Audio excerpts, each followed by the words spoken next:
ನಮಸ್ತೆ family, welcome back to my YouTube channel. ನಾನು ನಿಮ್ಮ ಆಶಾ ನವೀನ್, ಮೈಸೂರಿಂದ. ಎಲ್ಲರೂ ಹೇಗಿದ್ದೀರಾ?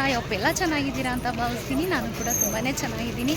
ತುಂಬ ದಿನಗಳ ಅಂತಲ್ಲ, ತಿಂಗಳುಗಳ ನಂತರ ಮತ್ತೆ ನಾನು ಯೂಟ್ಯೂಬ್ ಚಾನಲ್ನ ಸ್ಟಾರ್ಟ್ ಮಾಡ್ಕೊಂಡಿದ್ದೀನಿ, ರೀಓಪನ್ ಮಾಡ್ಕೊಂಡಿದ್ದೀನಿ. ಯಾಕೆ ಅಂತ ಹೇಳಿದ್ರೆ ನಂಗೆ ಸ್ವಲ್ಪ ಹೆಲ್ತ್ ಇಶ್ಯೂ ಇತ್ತು. ಅದಕ್ಕೋಸ್ಕರ ಯಾವುದೇ ರೀತಿ ವೀಡಿಯೋಸ್ ಆಗ್ಬೋದು ಮತ್ತು ವ್ಲಾಗ್ ಆಗ್ಬೋದು ನಾನು ಯಾವುದೇ ರೀತಿ ಮಾಡಿರಲಿಲ್ಲ. ಇವಾಗ ಸ್ಟಾರ್ಟ್ ಮಾಡ್ಕೊಂಡಿದ್ದೀನಿ. ನಾವು ಬಂದಿದ್ದೀವಿ ಇವಾಗ ಚಾಮುಂಡಿ ಬೆಟ್ಟಕ್ಕೆ. ಯಾಕೆಂದರೆ ಇವತ್ತು ನಮಗೆ ಸ್ಪೆಷಲ್ ಡೇ. ಏನಪ್ಪ ಸ್ಪೆಷಲ್ ಡೇ ಅಂತ ಹೇಳ್ತೀನಿ. ಅದಕ್ಕಿಂತ ಮೊದಲು ನನ್ನ ಚಾನಲ್ನ ಯಾರಾದರೂ ಸಬ್ಸ್ಕ್ರೈಬ್ ಮಾಡ್ಕೊಳ್ಳದೆ ನೋಡ್ತಾ ಇದ್ದರೆ ಪ್ಲೀಸ್ ಹೋಗಿ ಸಬ್ಸ್ಕ್ರೈಬ್ ಮಾಡಿಕೊಂಡು ನೋಡಿ. ಈ ವಿಡಿಯೋ ಇಷ್ಟ ಆಗಿದ್ರೆ ಒಂದು ಲೈಕ್ ಕೊಡಿ, ಹೇಗಿತ್ತು ಅಂತ ಕಮೆಂಟ್ ತಿಳಿಸೋದಂತೂ ಮರಿಬೇಡಿ. ತುಂಬ ತಿಂಗಳುಗಳ ನಂತರ ನಾನು ಬ್ಲಾಗ್ನ ಸ್ಟಾರ್ಟ್ ಮಾಡ್ಕೊಂಡಿದ್ದೀನಿ. ಸಪೋರ್ಟ್ ಮಾಡೋದಂತೂ ಮರಿಬೇಡಿ ಪ್ಲೀಸ್. ಹಾಗೆ ಪಕ್ಕದಲ್ಲಿರೋ ಬೆಲ್ ಐಕನ್ನು ಕೂಡ ಕ್ಲಿಕ್ ಮಾಡಿ ನಾನು ಬಿಡೋವಂಥ ಹೊಸ ವಿಡಿಯೋ ನಿಮಗೆ ನೋಟಿಫಿಕೇಷನ್ ಆಗಿ ರೀಚ್ ಆಗುತ್ತೆ. ಒಂದು ಸೆಕೆಂಡ್ ವೆಲ್ಕಮ್ ಬ್ಯಾಕ್ ಅಂತ ಹೇಳ್ತಾ, ಇವತ್ತು ನಮ್ಮದು ವೆಡ್ಡಿಂಗ್ ಆ್ಯನಿವರ್ಸರಿ. ಇವತ್ತಿಗೆ ನಮ್ಮ ಮದುವೆ ಆಗಿ 17 ವರ್ಷ ತುಂಬಿತು. ಅದಕ್ಕೋಸ್ಕರ ವೆಡ್ಡಿಂಗ್ ಆ್ಯನಿವರ್ಸರಿ ಪ್ರಯುಕ್ತ ನಾವು ಚಾಮುಂಡಿ ಬೆಟ್ಟಕ್ಕೆ ಬಂದಿದ್ದೀವಿ. ಚಾಮುಂಡಿ ತಾಯಿ ದರ್ಶನ ಮಾಡ್ಕೋಗೋಣ ಅಂತ ನಾನು, ಹಸ್ಬೆಂಡ್ ಮತ್ತು ಮಕ್ಕಳು ಎಲ್ಲ ಬಂದಿದ್ದೀವಿ. ಮಕ್ಕಳಿಗೆಲ್ಲ ರಜಾ ಇರೋದ ಕಾರಣ ಎಲ್ಲರೂ ಕೂಡ ದೇವ್ರ ದರ್ಶನ, ತಾಯಿ ಚಾಮುಂಡೇಶ್ವರಿ ದರ್ಶನ ಮಾಡೋಣ ಅಂತ ಬಂದಿದ್ದೀವಿ. ಆದರೆ ಸಿಕ್ಕಾಪಟ್ಟೆ ರಶ್ ಇರುತ್ತೆ. ಹಾಗೆ ಸಾಧ್ಯವಾದರೆ ನಿಮಗೂ ಕೂಡ ತಾಯಿ ದರ್ಶನ ಮಾಡಿಸ್ತೀನಿ. ಹೀಗೆ ನೋಡ್ತಾ ಇರಿ, ಮತ್ತೆ ವಿಡಿಯೋ ಕಂಟಿನ್ಯೂ ಮಾಡ್ತೀನಿ. ನಾನು ಮನೇಲಿ ಯಾವುದೇ ಥರ ವೀಡಿಯೋನ ಮಾಡ್ಕೊಳ್ಳಿಲ್ಲ. ಯಾಕೆಂದರೆ ಬೆಳಗ್ಗೆನೇ ಎದ್ದು ವಾರ ಪೂಜೆ ಅಂತ ಎಲ್ಲ ಇರುತ್ತೆ. ಇವತ್ತು ಗುರುವಾರ ಆಗಿರೋದ್ರಿಂದ ರಾಯರ ಪೂಜೆ ಇರುತ್ತೆ. ಹಾಗಾಗಿ ಮನೇಲಿ ವಾರ ಪೂಜೆ ಎಲ್ಲ ಮುಗಿಸಿ ಗುರು ರಾಘವೇಂದ್ರ ಸ್ವಾಮಿ ಮಠಕ್ಕೂ ಹೋಗಿದ್ದು, ಆಮೇಲೆ ಬಂದು ಮನೇಲಿ ತಿಂಡಿ ಎಲ್ಲ ತಿಂದು ನಾವು ಆವಾಗಲೇ ಸುಮಾರು ಒಂದು 12 ಗಂಟೆನೇ ಆಗಿತ್ತು. ಹಾಗಾಗಿ ಬಸ್ಸಲ್ಲೇ ಬಂದ್ವಿ. ನಾವು 4 ಜನ ಇರೋದ್ರಿಂದ ಬೈಕಲ್ಲಿ ಹೋಗೋಕ್ಕಾಗಲ್ಲ ಅಂತ ಹೇಳಿ ಬಸ್ಸಲ್ಲೇ ಬಂದ್ವಿ.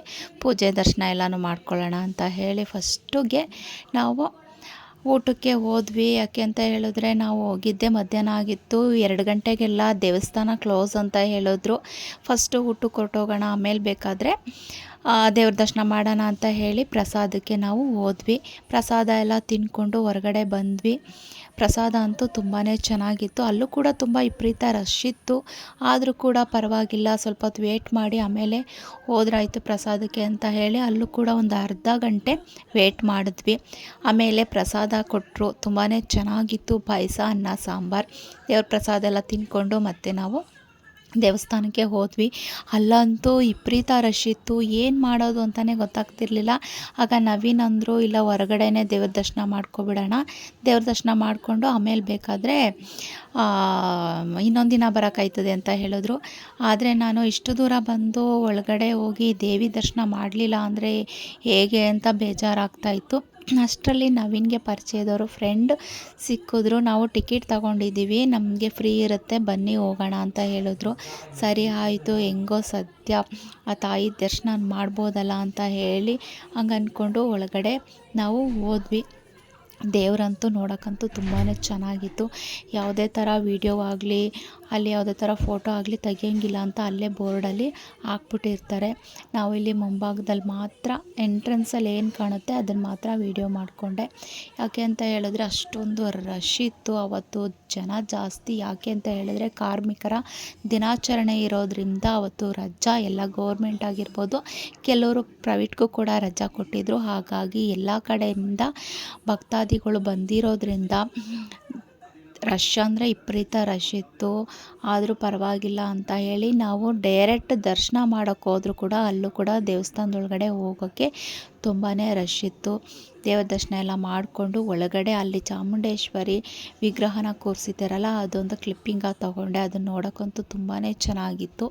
ಅಲ್ಲೂ ದೇವ್ರಿಗೆಲ್ಲ ಕೈ ಮುಗಿದು ಒಳಗಡೆ ಬಂದು ಸ್ವಲ್ಪ ಹೊತ್ತು ಅಲ್ಲೇ ಕೂತ್ಕೊಳ್ಳೋಣ ಅಂತ ಹೇಳಿ ಕೂತ್ಕೊಂಡು ಮನಸಲ್ಲೇ ದೇವಿನ ನೆನೆಸ್ಕೊಂಡು ಪ್ರಾರ್ಥನೆ ಎಲ್ಲ ಮಾಡಾದಮೇಲೆ ಮಕ್ಕಳು ಬಿಸಿಲಿಗೆ ಹೊತ್ಕು ಮುಖ ಎಲ್ಲ ಇಳಿಬಿಟ್ಬಿಟ್ಟಿದ್ರು.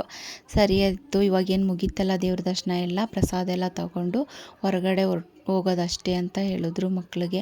ಸರಿ ಆಯ್ತಪ್ಪ, ನೀವು ಹೋಗಿ ಬೇಗ ಪ್ರಸಾದ ತಗೊಬನ್ನಿ ಅಂತ ಹೇಳಿದ್ರು. ಪ್ರಸಾದ ತಗೊಂಡು ನವೀನ್ ಬಂದರು, ಹೊರಗಡೆ ಬಂದ್ವಿ ನಾವು. ಫೈನಲಿ ದೇವ್ರ ದರ್ಶನ ಎಲ್ಲ ಮುಗೀತು. ದೇವ್ರ ದರ್ಶನ ಎಲ್ಲ ತುಂಬ ಚೆನ್ನಾಗಾಯಿತು. ನಾವು ದರ್ಶನ ಮಾಡೋಕ್ಕಾಗಲ್ಲ ಅಂತ ಅಂದ್ಕೊಂಡಿದ್ವಿ, ಆದರೂ ಕೂಡ ದೇವ್ರ ದರ್ಶನ ಎಲ್ಲ ತುಂಬ ಚೆನ್ನಾಗಾಯಿತು.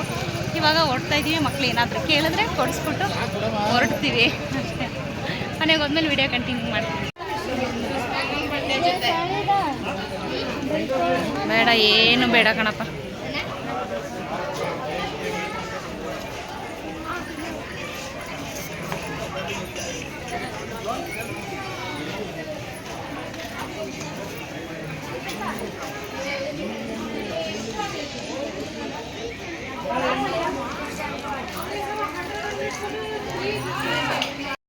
ಅಲ್ಲೆಲ್ಲ ಸುತ್ತಮುತ್ತ ಎಲ್ಲನೂ ನೋಡಿಕೊಂಡು ಕೊನೆಗೆ ಬಸ್ ಸ್ಟ್ಯಾಂಡ್ಗೆ ಬಂದ್ವಿ. ಬಂದ ತಕ್ಷಣ ಫುಲ್ ಶಾಕು. ನನ್ನ ಮಕ್ಕಳಂತೂ ಅಮ್ಮ ಏನಮ್ಮ ಇಷ್ಟೊಂದು ರಶ್ ಇದ್ದಾರಲ್ಲ ಅಂತ ಹೇಳಿದ್ರು. ಅಂತೂ ಫೈನಲಿ ಮನೆಗೆ ಬಂದ್ವಿ.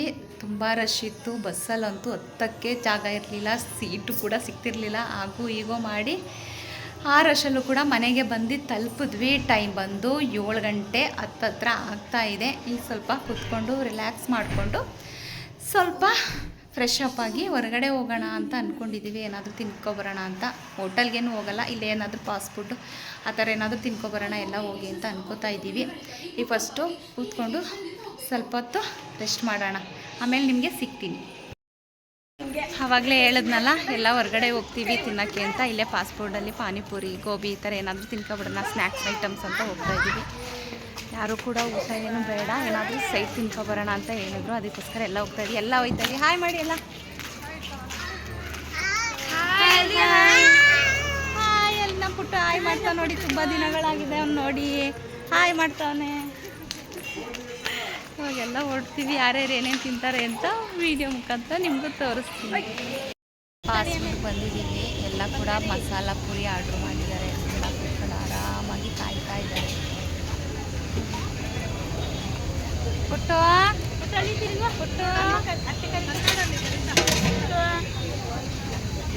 ಒಂದು ಪುರಿ ತಿಂತಾ ಇದ್ದಾನೆ, ಖಾಲಿ ಪುರಿ.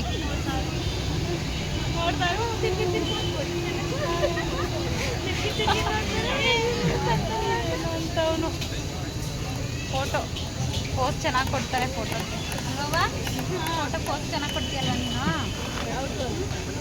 ಹಾಯ್ ಮಾಡು. ಹಾಯ್ ಅಪ್ಪು ಅಣ್ಣ. ಅಪ್ಪು ಅಣ್ಣ ಇಲ್ಲಿ.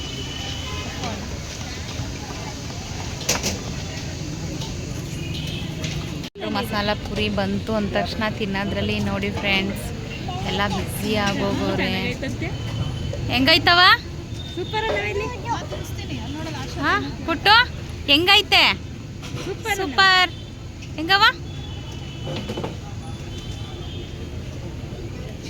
ಎಲ್ಲ ಬ್ಯುಸಿ ಆಗೋದ್ರು. ಸೌತೆಕಾಯಿ ರೇಟ್ ಜಾಸ್ತಿ ಅಲ್ಲ ಇವಾಗ, ಕೊಡಲ್ಲ ಅಂತೆ.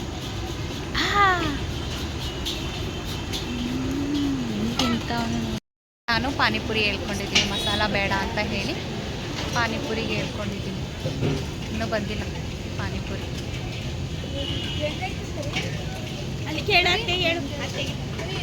ಹೆಂಗೈತವ ಪಾನಿಪುರಿ? ಮಸಾಲೆ ಪುರಿ ತಿನ್ನೋದ್ರಲ್ಲಿ ಬ್ಯುಸಿ ಆಗಿದ್ದಾನೆ ಅವನು.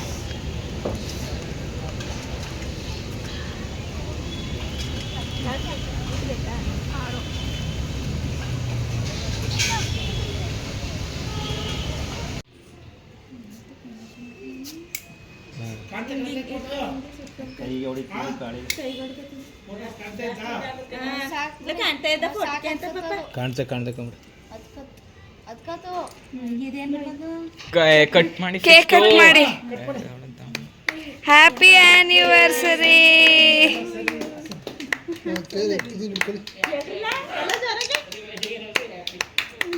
Happy anniversary.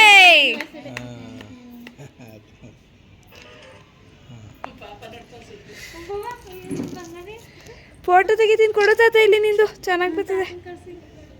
ಇನ್ನು ನಾವು ಪಾನಿಪುರಿ ಮಸಾಲ ಪುರಿ ಎಲ್ಲ ತಿನ್ಕೊಂಡು ಮನೆಗೆ ಬಂದ್ವಿ. ಬರೋಷ್ಟರೊಳಗೆ ನನ್ನ ಮೈದನ್ನ ಕೇಕ್ನ ತೊಗೊಬಂದಿದ್ರು. ನವೀನ್ ಹೇಳಿದ್ರು ಆ ಥರ ಎಲ್ಲ ಸೆಲೆಬ್ರೇಷನ್ ಏನು ಬೇಡ, ಕೇಕೆಲ್ಲ ಕಟ್ ಮಾಡೋದೇನು ಬೇಡ ಅಂತ ಅಂದ್ಕೊಂಡಿದ್ವಿ ನಾವು. ಅಷ್ಟರೊಳಗೆ ನಾವು ಬರೋಷ್ಟರೊಳಗೆ ನನ್ನ ಮೈದನ್ನ ಕೇಕೆಲ್ಲ ತಂದು ಇಟ್ಟಿದ್ರು. ರೆಡಿಯಾಗಿ ಬೇಗ ಬನ್ನಿ ಕೇಕೆಲ್ಲ ಕಟ್ ಮಾಡಿಬಿಡೋಣ ಅಂತ ಹೇಳಿದ್ರು. ಸರಿ ಅಂತ ಹೇಳಿ ನಾವು ಕೂಡ ಕೇಕೆಲ್ಲ ಕಟ್ ಮಾಡಿಕೊಂಡು ಎಲ್ಲ ಈ ಥರ ಸೆಲೆಬ್ರೇಷನ್ ಮಾಡಿದ್ವಿ. ಸಿಂಪಲ್ಲಾಗಿತ್ತು, ಆದರೂ ಕೂಡ ತುಂಬಾ ಖುಷಿ ಇತ್ತು, ತುಂಬಾ ಇಷ್ಟ ಆಯಿತು. ನನಗಂತೂ ತುಂಬ ಇಷ್ಟ ಆಯಿತು. ಯಾಕೆ ಅಂತ ಹೇಳಿದ್ರೆ ನಾನು ವೆಡ್ಡಿಂಗ್ ಆ್ಯನಿವರ್ಸರಿ ದಿನ ಮತ್ತೆ ವ್ಲಾಗ್ನ ಸ್ಟಾರ್ಟ್ ಮಾಡಿದ್ನಲ್ಲ ಅನ್ನೋದೊಂದು ಖುಷಿ ಇತ್ತು. ಎಲ್ಲರೂ ಕೂಡ ಪ್ರೀತಿಯಿಂದ ಖುಷಿಯಿಂದ ಕೇಕ್ನ ತಿನ್ನಿಸಿದ್ರು. ಎಲ್ಲ ಖುಷಿಯಾಗಿರಿ, 100 ಕಾಲ ಹೀಗೆ ನಗ್ನಗ್ತಾ ದಂಪತಿಗಳು ಖುಷಿಯಾಗಿರಿ ಅಂತ ಎಲ್ಲ ಕೂಡ ಹರಿಸಿದ್ರು. ಈ ವಿಡಿಯೋ ನಿಮಗೂ ಕೂಡ ಇಷ್ಟ ಆಗಿದೆ ಅಂತ ಅನ್ಕೋತೀನಿ. ಯಾಕೆ ಅಂತ ಹೇಳಿದ್ರೆ ತುಂಬ ದಿನಗಳ ನಂತರ ಅಂದರೆ ತಿಂಗಳುಗಳ ನಂತರ ನಾನು ವಿಡಿಯೋ ಮಾಡ್ಕೊಂಡಿದ್ದೀನಿ. ಇಷ್ಟು ದಿನ ಯಾಕೆ ಮಾಡಲಿಲ್ಲ, ಏನು ಪ್ರಾಬ್ಲಮ್ ಆಗಿತ್ತು, ಏನಾಗಿತ್ತು ಅಂತ ನಿಮಗೆ ತಿಳ್ಕೊಬೇಕು ಅಂತ ಹೇಳಿದ್ರೆ ಕಮೆಂಟ್ ಮೂಲಕ ತಿಳಿಸಿ. ನಾನು ಕೂಡ ನಿಮಗೆ ಹೇಳ್ತೀನಿ ನನಗೇನು ಹೆಲ್ತ್ ಇಶ್ಯೂ ಆಗಿತ್ತು ಅಂತ ಕೂಡ ನಾನು ನಿಮಗೆ ಹೇಳ್ತೀನಿ. ಇವತ್ತಿಗೆ ಈ ವಿಡಿಯೋ ಇಲ್ಲಿಗೆ ನಾನು ಸ್ಟಾಪ್ ಮಾಡ್ತಾಯಿದ್ದೀನಿ. ಮುಂದಿನ ವಿಡಿಯೋ ಜೊತೆ ನಾನು ಸಿಗ್ತೀನಿ. ಯಾಕೆಂದರೆ ಎಲ್ಲರೂ ಕೂಡ ತುಂಬ ಖುಷಿಯಾಗಿತ್ತು. ಆಲ್ರೆಡಿ ಲೇಟಾಗಿ ಹೋಗಿದೆ, ಟೈಮ್ ಬಂದು 9:30 10 ಗಂಟೆ ಈ ಥರ ಆಗ್ತಾಯಿತ್ತು. ಅದಕ್ಕೋಸ್ಕರ ನಮಗೂ ಕೂಡ ದೇವಸ್ಥಾನಕ್ಕೆಲ್ಲ ಹೋಗಿ ಸ್ಟ್ರೈನ್ ಆಗಿತ್ತಲ್ಲ, ಅದಕ್ಕೆ ಸಾಕು ಅಂತ ಹೇಳಿ ಇಲ್ಲಿಗೆ ವಿಡಿಯೋನ ಡ್ರಾಪ್ ಮಾಡೋಣ ಅಂತ ಹೇಳಿ ಡ್ರಾಪ್ ಮಾಡ್ತಾಯಿದ್ದೀನಿ. ಈ ವಿಡಿಯೋ ಇಷ್ಟ ಆಗಿದೆ ಅಂತ ಅನ್ಕೋತೀನಿ. ಇಷ್ಟ ಆಗಿದರೆ ನೀವು ಫ್ಯಾಮಿಲಿ ಫ್ರೆಂಡ್ಗೂ ಕೂಡ ಶೇರ್ ಮಾಡಿ, ಹೇಗಿತ್ತು ಅಂತ ಕಮೆಂಟ್ ಮೂಲಕ ತಿಳಿಸಿ, ಒಂದು ಲೈಕ್ ಕೊಡಿ.